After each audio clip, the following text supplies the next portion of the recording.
Welcome to The Audacity, the podcast by women for women.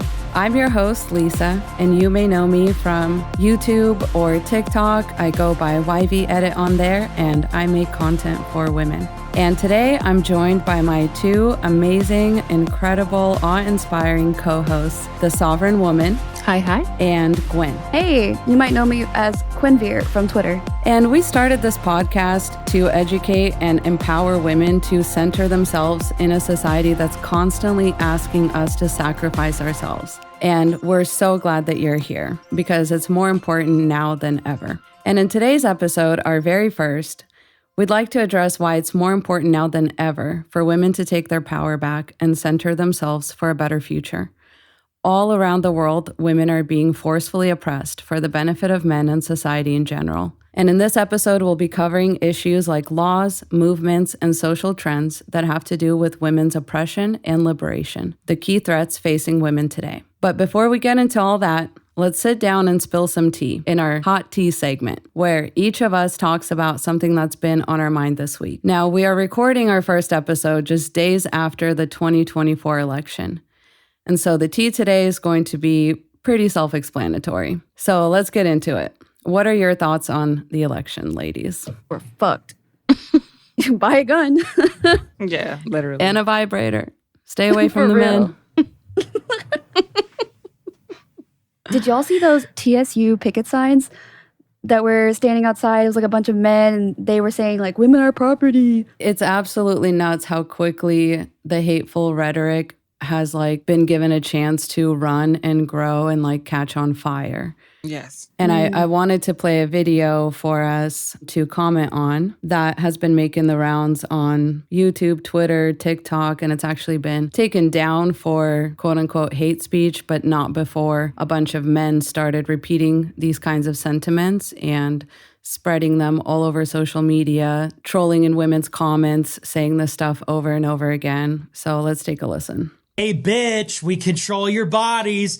Guess what? Guys win again, okay? Men win again. And yes, we control your bodies. Hi, I'm your Republican congressman. Hi, I'm your Republican congressman. It's your body, my choice. And men, women again. Men win again. There will never, ever be a female president. Never. There will never be a female president, ever. It's over. Glass ceiling. Dude, it's a ceiling made of fucking bricks. You will never break it. Your stupid face keeps hitting the brick ceiling. We will keep you down forever. You will never control your own bodies. You will never be the president of the global empire. Never gonna happen, sweetie. Your body, our choice. No more abortions. Yeah, that's right. No more abortions. No more food stamps. Sorry, honey.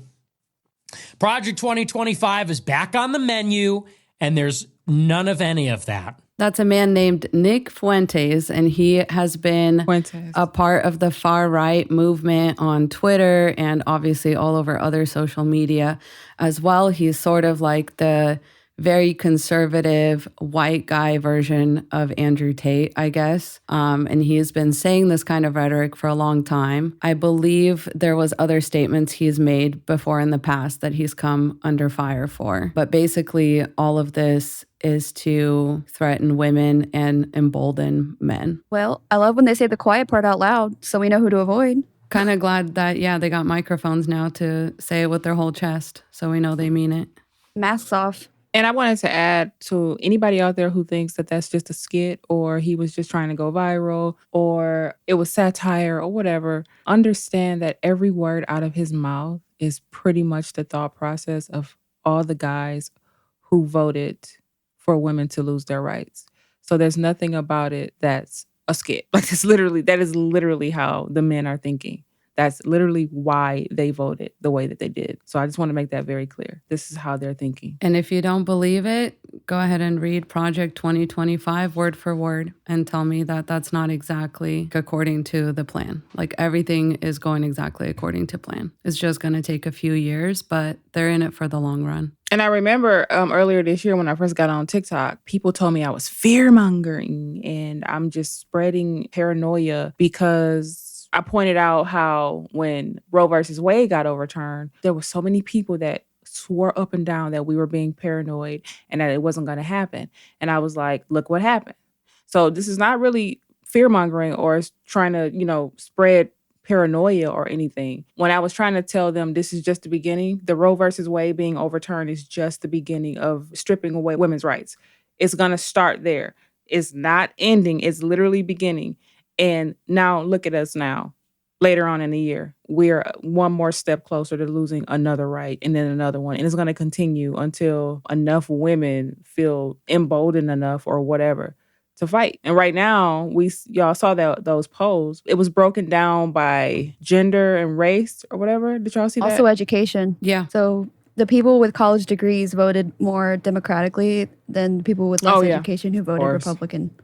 I'm not surprised about that though. But the one that I seen, I don't know.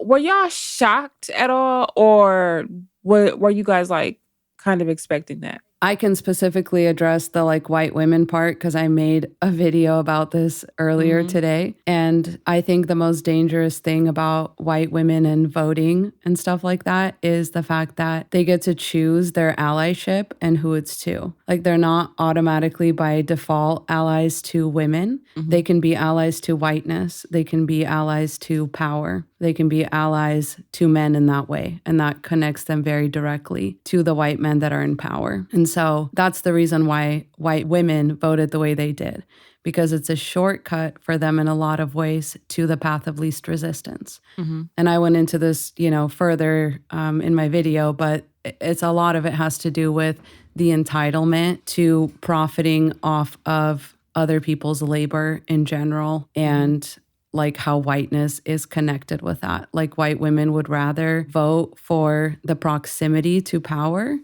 rather than work hard like other women have had to earn their power piece by piece. They don't want to do that every time. If there's an easier way out, they'll take it. Yeah. I remember bringing that up earlier this year as well. We were in a live and some women were asking me like, I don't understand why they would do that. And I'm like, you have to think about it. Them being, as far as the hierarchy in this country, which is white men, white women, black men, black women, right?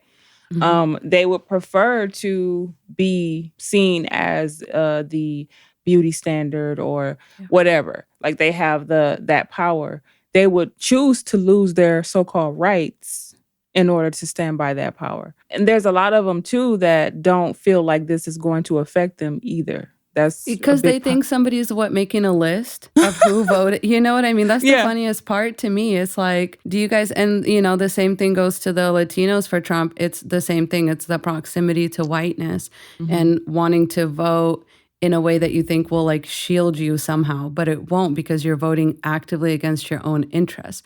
And the power is not going to protect you. The power knows that. Like the people in power that are getting you to vote this way, they know that. They're not making a list of whom not to deport based on how they voted. They're not making a list of women to refuse healthcare to based on how they voted. Right. It's all women. And that was another thing, too, I wanted to point out for the black women that, and some black men that are going to watch this episode, they always tend to think that this is not a black woman's issue. Like when Roe versus Wade first got overturned, they were like, I don't know why you black women are worried about this. This ain't got nothing to do with it. This is white people's stuff. And I'm like, no, it's everybody. And I'm like, if you think about it, if you were to walk into a hospital because you are, I don't know, you're experiencing a ectopic pregnancy or something, they're not going to say, oh, you're black? Okay, yeah, we're going to help you. Right. Those rules were just for the white women. So yeah, we're going to help you. They're not going to do that. Like, as a matter of fact, you're probably going to get the least amount of care and human decency and concern just because you're black. So not only is it going to affect you, it's going to affect you worse being a minority. And so I just want to point that out to the black women who think that this don't have anything to do with them. It absolutely does. We technically are considered at the bottom of the societal totem pole, allegedly, in society. And people's actions and their belief systems will reflect that. Absolutely. And I just want to say too, before we hand it over to Gwen for the economic breakdown for the people who think that Trump is going to, that this presidency, this cabinet is going to help them somehow economically. We're going to let Gwen tell you why that's exactly not going to happen. But I just want to say, too, to your earlier point, Sovereign, that a lot of people that are like, this is fear mongering, whatever. This is us knowing how these things go. Mm-hmm. This is us picking up on patterns from hundreds of years of general oppression. This is also, people have to keep in mind that Roe v. Wade was overturned during Biden's presidency. Mm-hmm. These things don't take effect overnight. So yeah, a lot of people have been in my comments like, oh my God, nobody's died yet. And that's the key word. It's yet. Even the fact that people are saying that in my comments, it's like, so you do know, you are like, you do agree with me that it's coming. You're just saying it hasn't come yet. Absolutely. And that's a terrible way to look at things. It's like, oh, so when it starts happening 5-10 years down the road, it's going to be fine then? What kind of a mindset is that? It's absolutely nuts. I mean, when people were trying to ring the bells about, you know, Trump is trying to destroy democracy, and then January 6th happened 4 years later. But like some people were able to see that long before then, right? Because he was doing little things to undermine democracy. So Absolutely. When people vote for him again, and we see those same little patterns popping up, we see how men are acting, we see what they're saying, we see how the public discourse is shifting. It's okay for us to predict what seems like it should be obvious, that these things don't happen overnight. It is so annoying to me that the things that we see as obvious, I mean, I have a hard time understanding how other people can't see how obvious it is. This is like, even with my theory on Kamala as to why she ran for presidency in the first place. I mean, it was like a prop. She was a prop. They used her to get Trump in.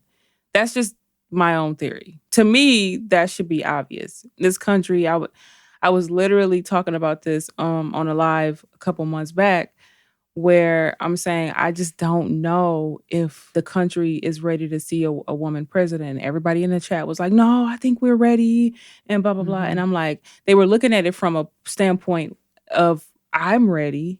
Of course I want to see it, so they think everybody else is. And I'm like, no, I just really don't think it. People accuse me of being negative, and they accuse me of, you know, hating on her and all this other stuff. I'm like, it doesn't have anything to do with that. I know how this country looks at people of color or minorities, number one, and women in general. I already can see. How are y'all not seeing this?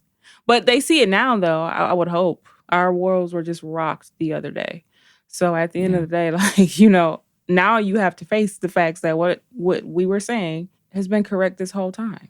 Absolutely. And it's crazy that any women voted for him at all, seeing how he has spoken of women as a general. And again, it's like, I promise you, he's not making a list of names to like skip over his oppressive policies with. No. Speaking of policies, Gwen, why don't you tell us how this is going to impact us economically, because you actually study that and have a wealth of knowledge regarding this. A lot of people seem to think that the prices of groceries and gas is going to go down. What do you think is going to happen? The opposite, first of all. So don't let this accent fool y'all. I do have a college education in these matters. So currently I am studying world economics. So I just basically study how economies work in various parts of the world, including our own. And from what I can tell y'all, we learned this in our economics 101 course, actually, like my freshman year, about something called the Smoot-Hawley Tariff Act of 1930, so almost 100 years ago. And this was a law that implemented protectionist trade policies in the United States. Protectionist trade policies is just basically a policy where the government is wanting to push this agenda of, oh, protect American jobs. American jobs must be secured. We must address these foreign threats and keep all these foreign goods away. Oh, China's bad. Oh, all these other cheap goods that are coming into this country, even though it's better to make the prices lower, like, oh, well, no, actually, like, we need to make this about farmers. We need to make this about protecting American jobs here in our land. And so they had this really fearful-minded mindset of how they wanted to run the country, and it just was not based in reality. And we're about to find out, so allow me to proceed. Around the Great Depression era, this law was sponsored by Senator Reed Smoot and Representative Willis C. Hawley. It was signed by President Herbert Hoover on June 17, 1930. The act raised U.S. tariffs on over 20,000 imported goods. The tariffs under this act, excluding duty-free imports, were the second highest in the United States history, exceeded by only the tariff of 1828. The act prompted retaliatory tariffs by many other countries.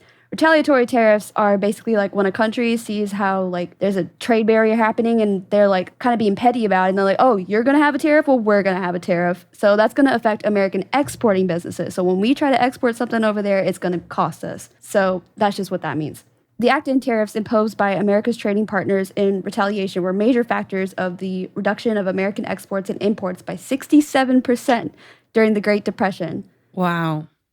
Yep. So economists... So wait, is that good or bad for the economy? That's terrible for the economy. That's terrible. I'm just wondering how people don't see that. So already, the Great Depression had already kind of come on full swing. But economists and economic historians have a consensus view that the passage of the Smoot-Hawley tariff worsened the effects of the Great Depression instead of helped it, which is basically what Hoover was trying to sell everybody on, was that like, oh, this will help American jobs.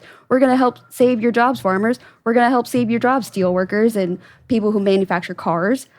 And that just wasn't the case. So actually, 2 years after this tariff act passed, the economy crashed globally. Can I just read something to you guys that our producer Ryan just sent over to my phone that says, results have already started. This is from an American woman today.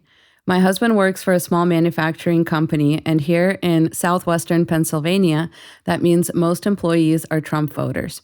When the president of the company sat them down today to tell them their annual Christmas bonus would not come this year because they now need to purchase at least a year's worth of products prior to January 21st due to the proposed tariffs, they did not understand. My husband said that their company president had to explain what a tariff is and how it will directly hurt their company. They all thought the foreign company paid the tariff. This is the level of ignorance voting against their own interests here in Pennsylvania, where we failed American women and children last night. I actually want to play a clip myself. This TikToker, well, it wasn't a TikToker, actually. It was like, it looks like they have like their own little podcast, but this man explained exactly what a tariff is, and I'll just go ahead and play it. By the time the imports get here, China's been paid for this stuff. Maybe they get net 120 terms, right? But in a sense, China has already transacted. The American company who brings the goods in pays the tariffs. Really? You're kidding right now. No, I thought he said he was raising the tariffs by 50 to 100% for Chinese imports. The tariffs are paid by the company that does the importing. So if you want to build a building in the U.S. and you import Chinese steel, you pay China for the steel, you pay the U.S. government the tariff. This is why it's inflationary. Economists have looked at Trump's tariff proposal and said it would make stuff more expensive for Americans by adding the cost of the tariffs to the total cost of production. So that's the way tariffs work. A lot of people don't seem to know how tariffs work, which is sad because this is how people end up getting sucked into Trump's vortex. He says something that sounds good. I'm going to punish China with tariffs. Yeah. In this case, that sounds good. Chinese tariffs. They're paid by the American companies. Wow. That's why it's so damaging. That's crazy. Yeah. Yeah. Send me this part of the No, I conversation. will. I genuinely had no idea. I thought China was paying those. Yep. No, China's not paying them. Yeah. I thought they were, though. They're not. Yeah. So why would he do that? I'm confused. You'd have to ask him. Just like how he was saying, oh, Mexico is going to pay for the wall. We're going to build that wall. And who ended up paying for that wall? Because it wasn't Mexico. So the stock market crash in 1928 marks Great Depression. The unemployment is like up 25%.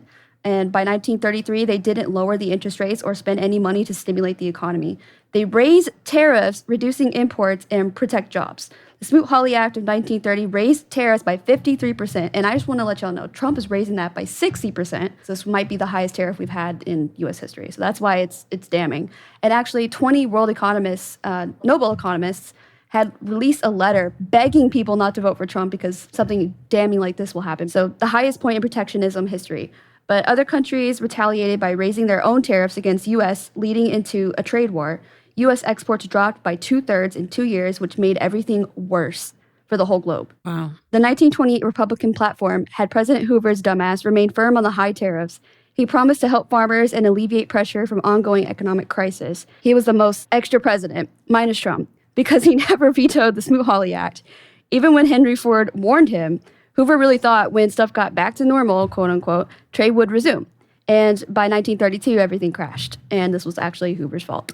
This part actually was blamed on Hoover by economists and historians. Yeah, and then we got these things called Hoovervilles, which was basically a bunch of people being forced out of their homes and forced to live on the streets and like share the basic necessities and like tents and stuff. So that's why the economists were begging people not to vote for him, and here we are. Yep, and I doubt that this would mean that we're going to head towards a Great Depression. Like that is not by no means, I'm not trying to fearmonger on that. But I'm just saying, like, from the past, that is what happened. And what I'm seeing currently is just a repeat of the history because we didn't learn from it. So actually how we fixed it was Franklin Roosevelt started undoing all the BS from Hoover. He slowly lowered the high tariffs using reciprocal trade agreements instead of cutting all tariffs. The Reciprocal Trade Agreements Act of 1933 gave President, not Congress, the power to negotiate trade, allows presidents to lower tariffs 50% if they lowered theirs too against the U.S. U.S. made 32 trade deals from 1934 to 1947, lowering tariffs significantly. Also, Roosevelt was just a class act. Like, he was a very classy president. That was noted throughout my textbook many times in those passages. And so as always, basically like a Democrat president had to come in and clean up the disaster left behind by the conservatives, which is like a funny thing to call yourself when like all they've ever done is inflate the national debt by trillions of dollars every time they're in the presidency. I don't know if people know like what we get from China, but we get a lot of things from China. So this is from the Bureau of Industry and Security. In 2021, of $506.4 billion in the U.S. imports from China, the top commodity sectors were machinery and mechanical appliances. So that equated to 47.7% of total U.S. imports from China. The rest were furniture, bedding, lamps, toys, games, sports equipment, paint, other miscellaneous manufactured items, and chemicals, plastic, rubber, and glass. So that's usually kind of like what businesses receive, along with like maybe like computer parts and TV parts to make all that assembled here. So consumer side, we enjoy cheap electronics, we enjoy cheap cars, and maybe makeup and clothes, shoes, accessories. So think Amazon, Shein, and Temu. All those are about to be luxury priced if the tariffs were to go forward. So hopefully, I think maybe this administration will have had decent economists maybe warn him, because if a lot of economists can come together, including Nobel Prize winning economists, are saying like, hey, don't do this, like we're warning you of this possible trade war that you could be sparking, and this will have immeasurable consequences throughout the globe because the world has become a lot more connected. We're a lot more global. Yeah, that's the other dangerous part for sure. So that's their warning. And also like America, we are an import heavy country. We don't hardly make anything here. So a lot of the stuff that we do make, we do need parts for. And to get those parts, we have to rely on these supply chains that come from overseas. You spark like a 60% tariff, like all that shit just gets way more expensive. And that doesn't really help anybody. And in fact, I think that's going to cost plenty of people their jobs. At least their bonuses, at least their raises, at least, some amount of hours, because companies are going to have to batten down the hatches. All right, we're going to take a quick break. And when we come back, we are going to go over the key threats to women today. All the issues that affect women, women's liberation, women's oppression all over the globe. So we'll be right back.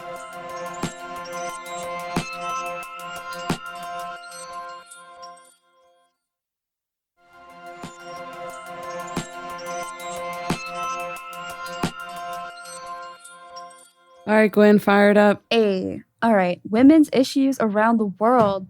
Now, this was a hot topic among many of my followers on Twitter. Shout out to all 2.2 thousand of y'all. Thank you for supporting me and encouraging me to do this pod with Lisa and with Sovereign Woman. We're so lucky to have you. Yes, we'll have to go into how we all found each other in another episode. But for now, if you're not chronically online like the rest of us, so it's less likely that you've been able to tune into the world. And that's not 100% y'all's fault. We are encapsulated in a very American-centric media bubble, and that is by design. I'm rather fortunate being from Houston, Texas. In some ways, it's very diverse, and if I ever wanted to know anything, I have the privilege of asking my neighbors about their home countries to gain a perspective. For example, in my French club, sometimes we talk about the Giselle Pellicot case. For those of you out there listening at home, allow me to elaborate. So a woman in France, Giselle, was being drugged by her husband of 50 years and inviting strange men from an internet forum called Without Her Knowledge to come and assault her. Quote, the 72-year-old, the Avignon France court about her now ex-husband Dominique Pellico, 71, secretly drugged her and arranged for more than 80 strangers to assault her over 9 years from 2011 to 2020.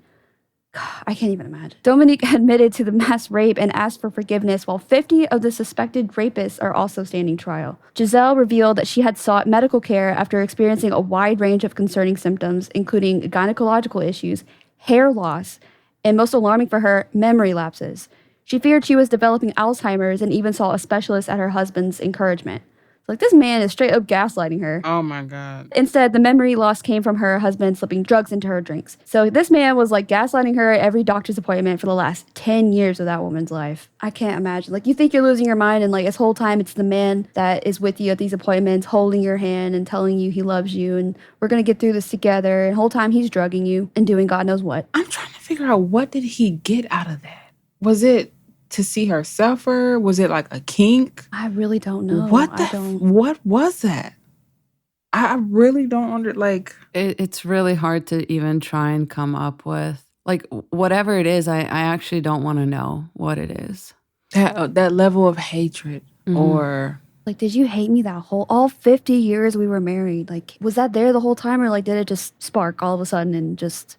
I wonder, was she like more successful than him, or was she like the breadwinner, or I wonder how their home dynamic was set up. Of course, it's going to be a lot of answers that we'll never know, but I just wonder where it came from.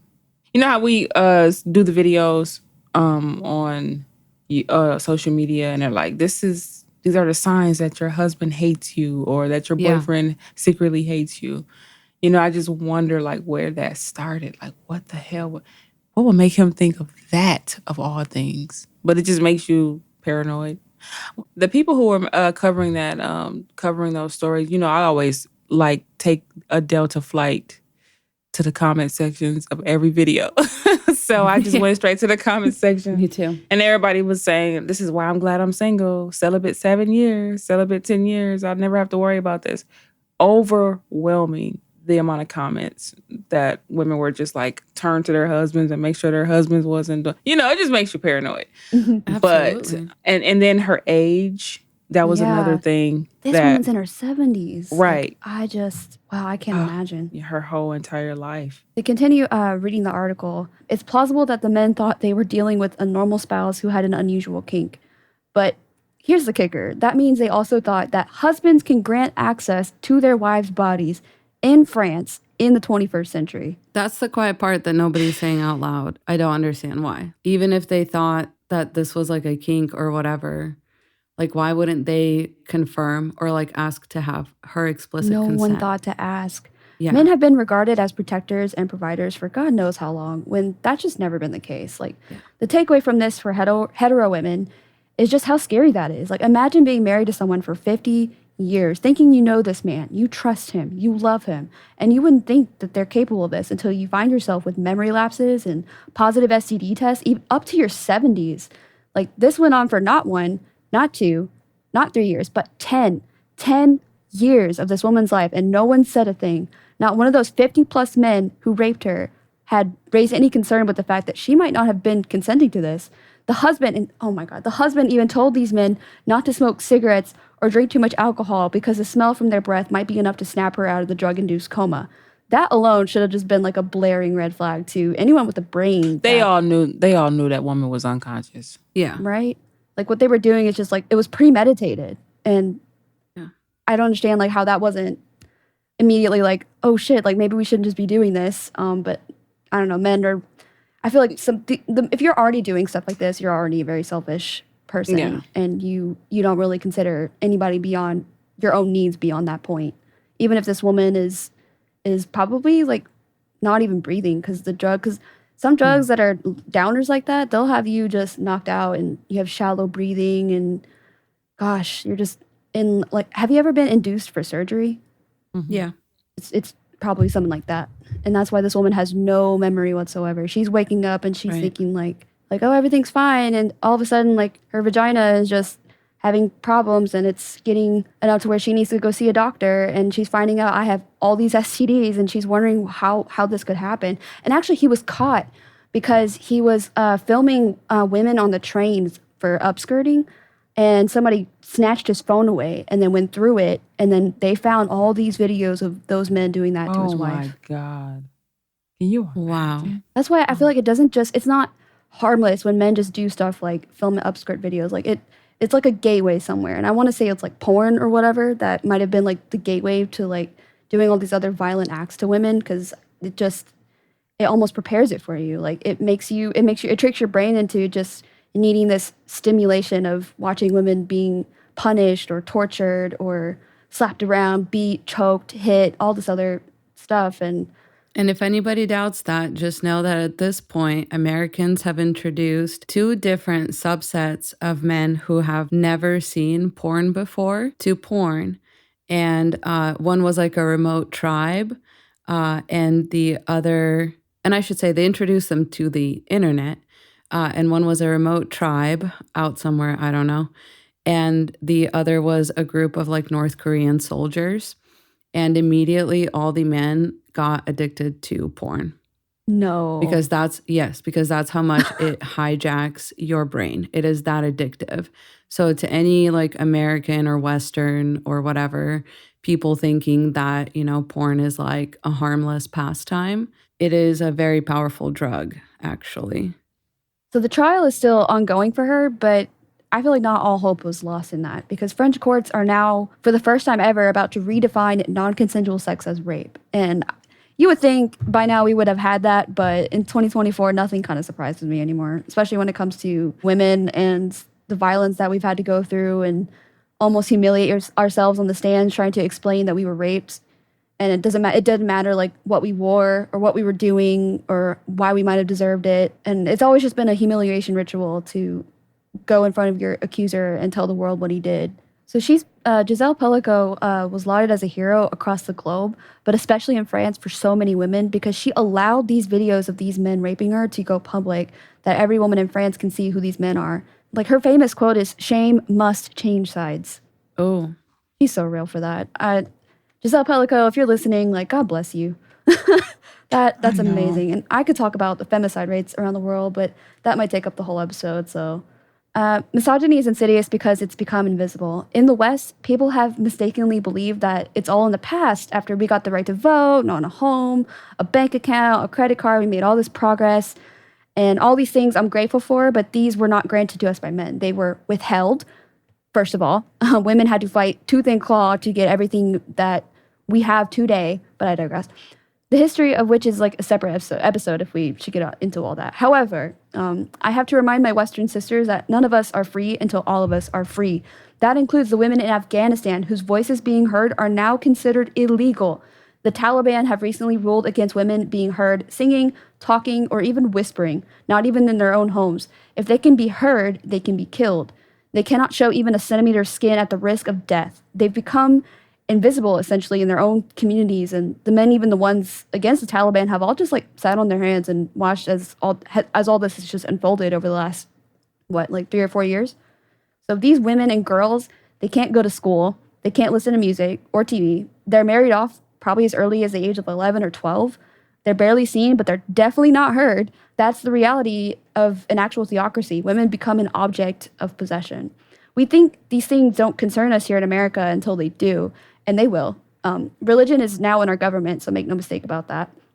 Churches have become extremely political. I refuse to believe that's not how these Republicans have been organizing, because it absolutely is. Women who voted for Trump might think they're safe until they lose their right to vote.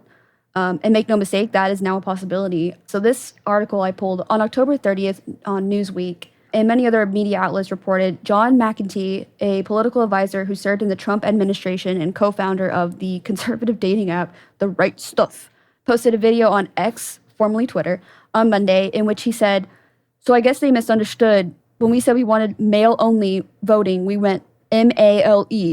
Sorry, we want male-only voting. The 19th might have to go, he added in the video's caption, referring to the 19th Amendment, which gave us the right to vote. So, y'all, these men are treating our rights and livelihoods like it's a game. It's easy for these women, and Republicans to gamble it all away as long as the lepers don't eat their face. Just the ones of the people that they think deserve it. And did y'all hear about the over 100 women who ended their lives together? No. In Sudan. Oh. I think this was you're right. I did see that. A week or so ago. Yeah, it made me think of 100. I think it was actually over 100. I think it was 130 something or somewhere around there. Wow. That they all decided to do a suicide pact. Oh my God. To free themselves from whatever the hell was going on. I can't remember exactly what it was. It was something along the lines of the guys were going through and punishing tribes or groups of people for something, and before it could get to them, they just decided to they were going to be tortured or something like that. Somewhere along those lines. And they decided they would rather die than to deal with whatever torture was coming. Oh my God. It was all women. Did y'all hear about the one from this woman from, I think it was Iran, and she was being harassed by the morality police because her hijab wasn't covering her hair all the way. So in protest, she just stripped and then walked into the town, or in front of, in public, basically. And all she had on was just her shirt and some underwear, or maybe it was a bra. And these people are looking at her like something's wrong and she's crazy. And they're actually just trying to spin this as a whole mental health crisis, and a woman who was just brave in the face of her adversity and her oppression, because men just don't see women as people over there, and they never will. Yeah. And I mean, speaking of Iran, for anybody saying that nothing bad has happened yet, women's rights haven't been taken yet, when you're referring to America, just remember that in 1970 in Iran, women were wearing mini skirts and working in IT. And now it looks very different. And that change really did happen almost overnight once the right person was put in power. And Sovereign, I want to come back to the changing of the definition of assault. I texted it into our thread. There's an article, I think. Okay, yeah. So it's just saying that Trump administration is rolling back women's rights by 50 years by changing definitions of domestic violence and sexual assault. The previous definition was more expansive, saying sexual assault is any type of sexual contact or behavior that occurs without the explicit consent of the recipient, falling under the definition of sexual assault or sexual activities as forced sexual intercourse, forcible sodomy, child molestation, incest, fondling, and attempted rape. And the new definition says that the term sexual assault means any non-consensual sexual act prescribed by federal, tribal, or state law, including when the victim lacks capacity to consent. So I'm just wondering, did he want to change this because of his allegations? Oh, absolutely. It's not lost on me how young women especially are watching this, and we're asking them, why haven't you come forward about your abuse? Why won't you go to court? Why won't you go to the police? And why won't you just victim blame? And it's just because they watched as we voted for a rapist to be in the highest office in the United States of America. Absolutely. Not once, but twice. So proving once and for all that men's careers are completely unaffected by any kind of allegations. Yep.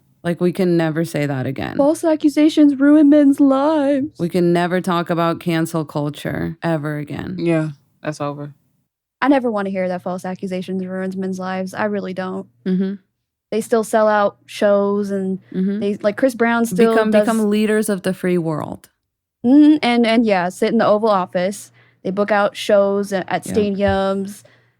They still have their careers, and they actually what's called I call it falling forward. So when they fail forward.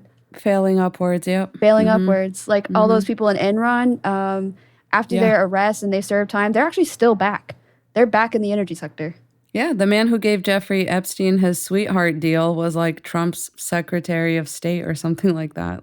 Because they are all the same. They're all they That's all bro code for you, ladies. they and all we're gonna, do the same stuff behind closed doors. All of them. I don't Yes. put anything past any of them. Yes. That's why they fight so hard to take up for each other, because they are Yeah. all the same person. Yep. We could take a page out of that book and learn to have some more solidarity for our sisters. I think we need to be more like that. Episode coming on that. Remember how they joked about overturning Roe before it happened? Well, now they're joking about coming for the 19th and birth control. And I hate to be a sensationalist, but are we really just like not seeing a pattern here? So Exactly.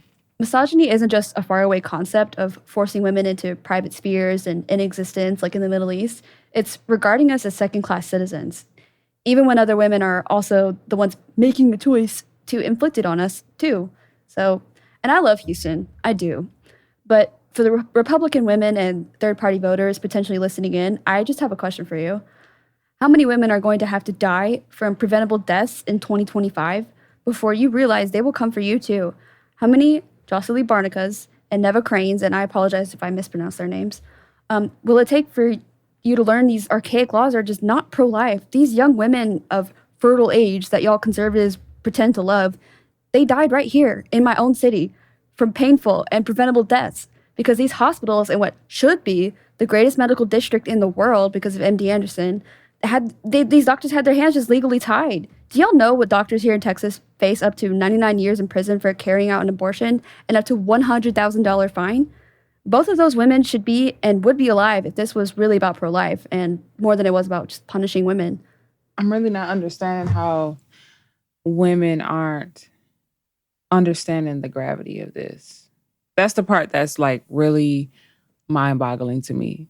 The very fact that you want to have a baby or that you want to be married or you want, like, that's literally at this point in time, and I hate to sound over dramatic, but like making either of those two choices could literally be the end of your life. And they're not even taking it seriously because nobody thinks it's going to be them. I was going to say it's kind of because of narcissism, especially as it relates to whiteness too. Like a lot of white women think that because they don't have a whole lot in common with other women that are considered of like lower class or status than them, they also think that for some reason like their bodies are going to work different or the medical system's going to treat them differently. Or they think that because they're Christian, that they're pregnant, that God is going to bless their pregnancies. Like there's a Christian fundamentalist influencer right now carrying out an ectopic pregnancy. No. She will not get treatment for it. She refuses to get treatment for it. And to be fair, her case is one of the more like, it's less dangerous. Like there's a 25% chance that she'll die, which is still huge. But I'm assuming that if she doesn't, if she survives this, it's going to be used as a bolster for this kind of ideology that, oh no, you're going to be okay. This really won't happen to you. And even if you do have one of these extremely dangerous ectopic, whatever pregnancies, God will protect you. And then all they have to do is just not put those stories in the news the way that they already haven't been. Absolutely. Mm-hmm. Wait, what kind of ectopic pregnancy is this? Where's the fetus So it's trapped actually in your at? fallopian tube. Because see, an ectopic pregnancy is where the fetus is forming anywhere outside of the uterus. So it could be the fallopian tubes. It could be some other like weird area.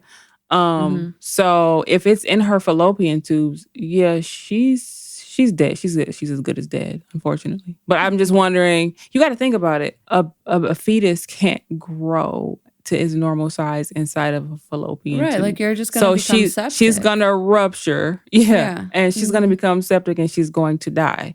And in this case, they're going to have to, in the pregnancy, they're going to have to intervene medically in order to save her life. But are they, or are they going to let her die? Because if she thinks she's going to carry this pregnancy out, she's just as good as dead. I can assure you of that. Well, she's going to, fuck around and find out, I guess. I mean, I don't. And if is she choosing to do this, or are they like not helping her? No, she's choosing to. Okay, yeah. So, yeah. Well, no, I just think like it's just an example of like why other women vote for this kind of stuff because they just think they're going to be an exception. White women especially because they have gotten to be an exception, right? When they vote against abortion and stuff like that. But they definitely had abortions before, or like their daughters have had abortions, definitely. or their son's girlfriends have had abortions. I saw a video of a woman today talking about, my ex's mom was ranting on Facebook about how against abortion she is. And so I had to make sure and go in the comments and remind her that her son actually pressured me into getting one. And then she deleted her post real quick. Mm-hmm. But they literally lie. Like they lie about how close, how they've been complicit in these kinds of things.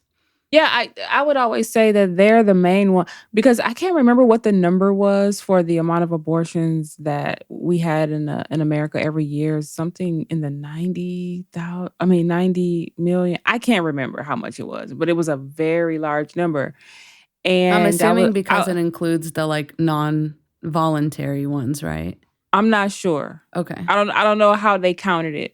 But the thing I was pointing out was we Black women only make up 15% of the population. So I'm like, we didn't do that. So that proves that the vast majority of the people who are getting the abortions in this country is white women and other races of women. It's not just Black women. It's not that many of us. So, and to add to that, most women getting abortions are mothers already. Absolutely. And yes, they either, pretty much every woman that I know had an abortion either before their children or after their children. So however many kids they've had abortions somewhere in between. And then they decided when they met a decent person or when they were in the right place in their life, they're like, okay, I can go ahead and have another kid or two. So a lot of these women have had at least one or more abortions already. And they're the main ones getting on social media pretending like they're so against it. And that's why I advocate for it on my platforms. Like, I'm no shame over here. Do what you got to do. Not to mention it's natural. Animals do it all the time. Women have done it for ages. Not to mention it's biblical. There's an abortion recipe in the Bible. So it's really super wild to talk about it as if it's like some kind of a moral high ground and not something just to control women because they're getting too independent and breathing down men's neck just a little bit more. But this woman that's purposely carrying out her so-called ectopic pregnancy, when she dies, because to me it's not a matter of if, when it happens, I'm just wondering, I'm not saying like I want her to die, but I'm saying like that could be the case to show people, hey, maybe this is not a good idea. Or will they just try to cover it up and move on to the next person? I'm just wondering how that's going to turn out. But she's not going to make it unless they intervene. Yeah. Yeah, they're definitely going to spin it as like she was a saint and like she just tried to carry the baby to term and like we live in an evil world and like God allowed this to happen. Oh my God.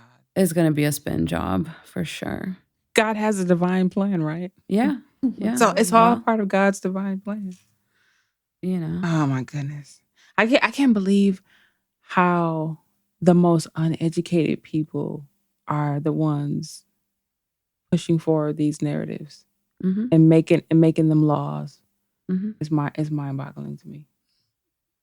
Let's talk about the so-called male loneliness epidemic and how that is a key threat to women. Even though it seems like this isolated men's issue, we need to understand as women, there is no such thing as an isolated male issue because they always make it our problem. They always make it our issue. Few men will admit it, but it's true for most of them. They're lonely. And the epidemic of loneliness is hitting men the hardest because men are less skilled than women at making friends. I'm going to quote from an LA Times article titled, "Why Are Men So Lonely?" 2/3 of surveyed men between ages of 18 and 23 say, "No one really knows me." Since 1990, the share of men who lack a single close friend, one friend, has quintupled to 15%, according to a 2021 study. So this is recent. And it's even worse for unmarried men. 1 in 5 of them, so 20%, report that they have no close friends. And among men younger than 30, 1 in 4, so 25%, say that they have no close friends.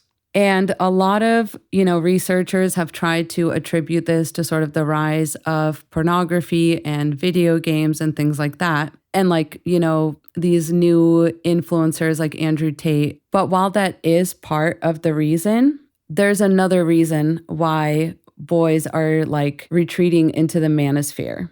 They're seeking purpose in a changing world, one in which women are outpacing them in school and at work. Boys with progressive views of manhood, in fact, feel the least purpose in life, according to Equimundo's survey. So what they're trying to say is that basically it's not that men and young boys are so much retreating into the internet and into the manosphere because those things are so addicting. They're also looking at the young women that are outpacing them effortlessly in what men have come to think of as their spaces, like schools and workplaces and things like that. And they're feeling like they need to retreat. They feel discouraged and they feel like they have no purpose. And that is a part of their loneliness epidemic, as well as not having the necessary social skills to make friends with other men. And we all know how it goes when women try to make friends with men. So one of the first questions that I always ask myself when it comes to men's issues or women's issues, I always try to look at the other side because we're both human, right? So there should be logical reasons as to why there's differences between us. Why are women so much better than men at dealing with loneliness, or at least not being harmful or useless to society when they are lonely? And it's not even that. It's not only that women are better at dealing with loneliness than men. As I said in the beginning, they're also relied upon by men to cure their loneliness, the men's loneliness. The article that I quoted says, men struggle after divorce or relationships ending, especially if they do not find a new partner. And I think a lot of us have quoted this kind of statistic on our channels that men are twice as likely to get remarried than women. And women are half as likely to get remarried after their first divorce. And they get less and less likely to remarry after each subsequent divorce, whereas men are just determined to always find a partner. And according to Equimundo, who has termed this set of desirable traits among men the man box, being a man looks like self-sufficiency, acting tough, physical attractiveness, adhering to rigid gender roles, heterosexuality, sexual prowess, and using aggression to resolve conflicts. The reason I bring this up is because you cannot solve the male loneliness epidemic without men coming out of this box, right? If men want to be less lonely, they have to give up this box of being a man that society tries to put them in.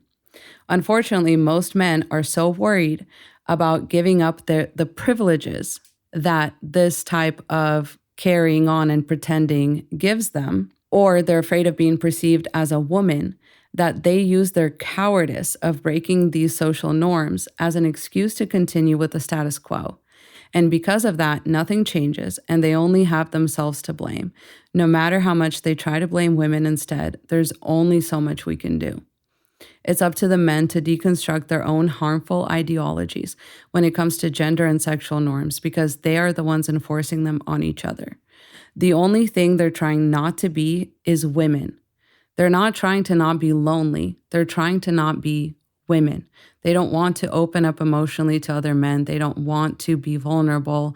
They don't want to be perceived as, not strong or not or somehow that their sexuality is compromised. And what they want us to do as women is to feel bad for them and to understand why they wouldn't want to trade places with us.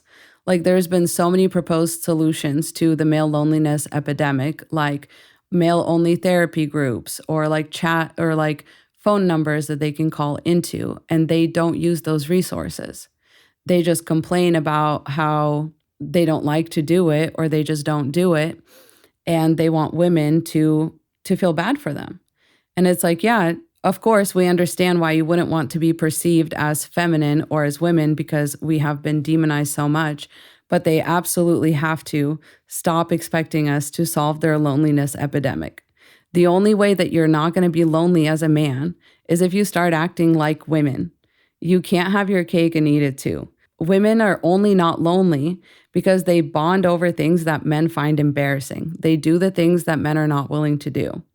And when it comes to actually trying to give men spaces of their own, they can't help themselves but to overrun or over-sexualize it. So in that LA Times article that I quoted, they also say, because men feel more comfortable making friends and catching up when there's an event, such as watching sports or lifting weights, it can be helpful for them to join a men's group or pick up new hobbies with weekly meetups. They also say that Bumble BFF, the dating app's friendly spinoff, can also facilitate friendships, but many men approach it with homophobic biases, since our culture tends to sexualize male vulnerability. Reddit threads are full of unsubstantiated claims that the app is overrun with undercover gays. So men discourage themselves and each other from solving the male loneliness epidemic because they're so afraid of being perceived as gay or womanly or feminine that matters more to them than their own mental health. So tell me why it should matter to us as women at all. Like, do you guys see what I'm getting at with this? Like, I think I'm probably one of the only women, and I could be wrong, that I don't give a fuck about the male loneliness epidemic. Like, nor should all. you. Yeah, like, that's what I'm trying when to I say. tell you, Yeah. when I tell you at all, like, I don't. To me, it's just like somebody saying, "Hey, it's raining outside." Oh, okay. Mm-hmm. The male loneliness epidemic. Oh, okay. Like, I'm like, what do you want me to do? I can't help you if you don't want to help yourself. I'm not interested in wasting my time. There's Exactly. other kids and women and other people that like would absolutely be taking steps to help themselves. You can only help people who want to help themselves. So you couldn't pay me Jeff Bezos money to give a fuck about the male loneliness epidemic. And ladies, serious. I need this to be all of our attitudes. Because again, what I'm trying to explain is that men they can't get past their own loneliness epidemic because they don't want to be perceived as you, as a woman. Basically, women are a built-in safety net for men because no matter how low a man is on the man totem pole, he can always like make himself feel better by being like, well, at least I'm not a woman. At least I'm not, this or that. But they want to lean on you because they're not afraid of you like they are of other men, of knowing that they're vulnerable too. They're not afraid to reveal that to you. And they want you to take that and deal with it. Mm-hmm. They want to burden you with their male loneliness epidemic. And we're not going to let them. And we're not going to. Exactly. Thank you, Sovereign.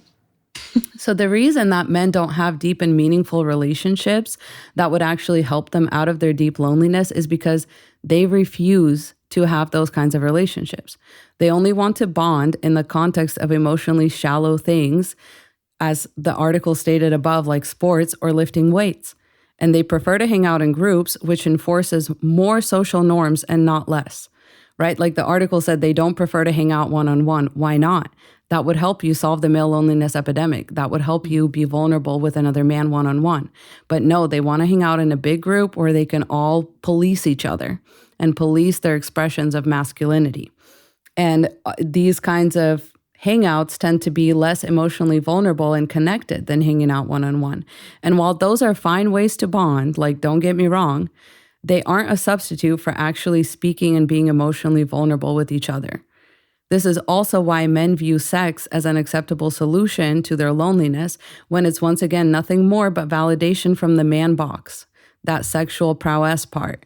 And it doesn't actually help them feel any less lonely, especially when most of the time they have to pay for sex when they're looking for it like this, or even just a woman's presence, because a lot of sex workers report that a significant portion of their clients doesn't even demand sexual favors. They just want to sit and talk, or they just complain about being lonely. Actually, I have an excerpt from Marilyn Fry, The Politics of Reality, Essays in Feminist Theory, that I'd love to read. So to quote, "To say that straight men are heterosexual is only to say that they engage in sex, fucking exclusively with the other sex, i.e. women. All or almost all of that which pertains to love, most straight men reserve exclusively for other men. The people whom they admire, respect, adore, revere, honor, whom they imitate, idolize, and form profound attachments to, whom they are willing to teach and from whom they are willing to learn, and whose respect, admiration, recognition, honor, reverence, and love they desire. Those are overwhelmingly other men. In their relations with women, what passes for respect is kindness, generosity, or paternalism. What passes for honor is removal to the pedestal. From women, they want devotion, service, and sex. I mean, no truer words have ever been said. And the next article I was about to read from actually confirms this. It's called "This Man's Experience Shows How Susceptible Men Are to Severe Loneliness." And I'm not going to read the meat of the article because it's quite triggering, but the things that this man said kind of before and after I will read. He said, "The majority of my friends," he's basically like, this is why like men are not good at making friends with each other. He says, "The majority of my friends are female because I generally find the company of women to be more relaxed and engaging. But to help me negotiate my darkest, most brutal emotions, real life male company is essential. WhatsApp threads just don't cut it, no matter how witty the banter." And he says, like, "I need peak district levels of comfort and familiarity to open up to another man," which really confirms that quote you just read, Gwen, because I feel like he's definitely saying the quiet part out loud, that like women are just like a safe space, right? But if he were to actually open up and want real life advice and want to really hash out his feelings, the only person that he would find appropriate for that is another man. To negotiate his darkest, most brutal emotions. Real life male company is essential. And he's coming at this from like it needs to be like face-to-face contact. So he says, recent research confirms this. A 2017 study at the University of Oxford showed that men bond better through face-to-face contact and activities, whereas women find it much easier to hold on to an emotional connection through phone conversations. Our social structures function differently too. Male friendships are more likely to flourish in groups, whereas women favor one-to-one interactions. What determined whether friendships survived with women was whether they made the effort to talk more to each other on the phone. What held up male friendships was doing stuff together, going to a football match, going to the pub for a drink, playing five-a-side. They had to make the effort. It was a very striking sex difference. And my take on that is that the real solutions to the male loneliness epidemic consistently go ignored by men because they don't fit into the man box. Why are people acting like the only solutions to the male loneliness epidemic are the ones that men want to do? Like they don't want to talk on the phone, so they don't have to talk on the phone. Like that's it. They're just excused, right? They don't want to build vulnerable one-on-one emotional connections with other men, so they don't have to. It just falls on women's shoulders. It's like, oh, well, I guess they better find a partner. What if it's something that's hard at first? What if it's something that actually requires, as Bourbon Bougie would say, holding your own nuts for once? Where are all the male leaders and role models that are going to step up and show young men the way forward? I mean, these are the same people we're supposed to trust with leading entire countries and enterprises. Let's take a look at how that's going, by the way. Everything is interpreted from a male lens and perspective, even though males are literally struggling to survive. Why are we saying things like, they had to make the effort? It was a very striking sex difference. We're making it sound like making it out to a football match or going to the pub for a drink is the effort. The effort to me in this scenario is men going out of their way to not connect emotionally in a way that would actually and meaningfully solve their loneliness.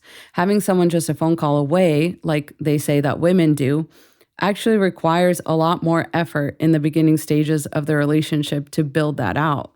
Like you don't just get to that point where you can call someone on the phone like right off the bat. You have to form that friendship. You have to invest in that friendship.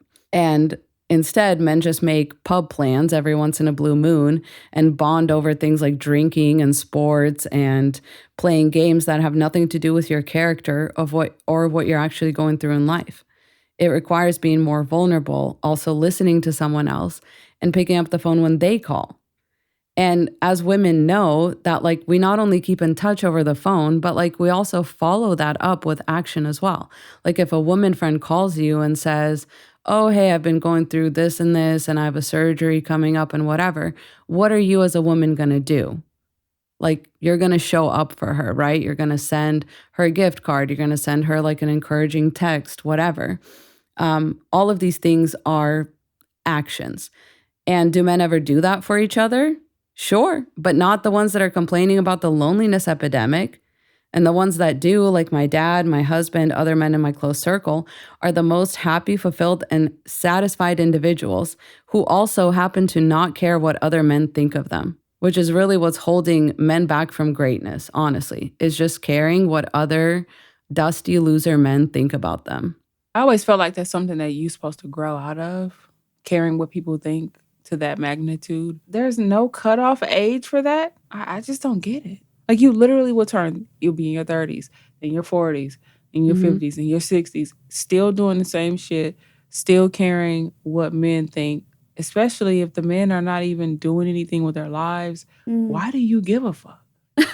All right. Well, thank you so much, Sovereign. Thank you so much, Gwen. In our follow-up episode, the second part of this episode, we're going to cover the 4B movement. We're going to cover how women in workplaces and schools is affecting men's perception of women and how that is becoming a threat to women in and of itself.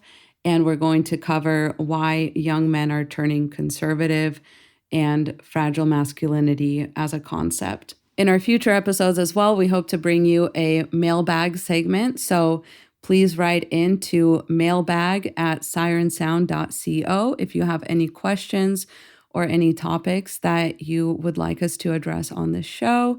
We will be happy to take questions and give advice on specific situations. Every week, we would love to also give you guys a quick radicalization resource. And this may be someone in our women's community or a book that we're reading or a really good video that we enjoyed. And this week, I would like to plug one of my favorite creators. She goes by Burb and Bougie, and that's BURBNBOUGIE. You can find her on TikTok, on YouTube. And you can also visit her shop at bourbonbougieshop.com. She has an amazing book on there that comes along with a workbook that's all about how to center yourself and decenter men and really take charge of and manifest your dream life. And she has been an invaluable resource in our women's community and has just done so much for this space that we've tried to create and curate online. So we would love for all of you to go and check her out. And that's it for our show today. Once again, I'm Lisa, and you can find me on TikTok at YV_edit, as well as on YouTube under the same handle. And my wonderful co-host here, Sovereign, where can we find you? You can find me as The Sovereign Woman on YouTube and on TikTok. And make sure you subscribe because she has amazing content coming out every day. How about you, Gwen? Where are you living? Right now, I'm just a troll living on Twitter. So you can find me at Quinveer, QUINVEER on Twitter.com. All the resources that we mentioned in this episode, all the articles we quoted, as well as the address for our mailbag can be found in the show notes and description. So make sure you check that out. Make sure you subscribe and find us across all other social media channels. We would love to start building this community very intentionally, and it would mean a lot to us to have all of you there. Thanks to all who tuned in for our first episode. Once again, we're so happy to have you here, and we can't wait to talk to you again. Godspeed, ladies. Bye. Bye. Bye.